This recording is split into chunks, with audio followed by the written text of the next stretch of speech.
Canine Corporation. These are the two that I just pulled out.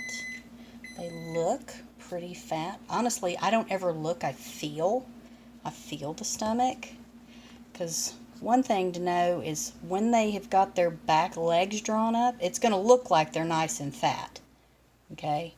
This little girl right here, I am worried about. I pretty much think she's going to be a preemie. See how squared off this one's nose is? See how pointy her nose is? That typically is what my daughter calls a mouse head, and typically means they're preemie. So I'm going to do a few little extra things for her, making sure she's okay. But if she really is preemie, there's really not going to be much I can do. I've tried oxygen tents, everything. If they're real preemie, there's nothing you can do to help. But I do have an oxygen tank over here that I'm going to add to it because it will help. Because a lot of times preemies, their lungs aren't developed. So we're going to feed these guys since they just came in to see how they're doing when they're left alone with mom. Let's see. Okay, so I'm going to try to show these heads side by side.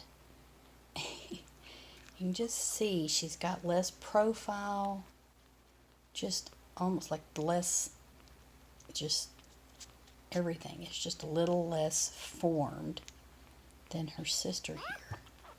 It's not that she's chocolate. It's just a little different.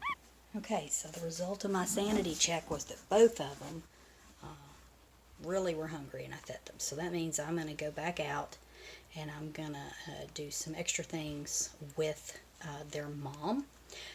One of the things I can do is give her some B12. The B12 is going to make her hungry and make her consume more. Also gives her a little bit of a jolt, and that will help her as well. And then I'm going to look around, see if I have a bag of IV fluids, and I may go ahead and sub-Q the mom about 50 milliliters of fluids to make sure that she is consuming enough fluids to make her milk. So that's the next phase, onward, upward. Thanks, guys.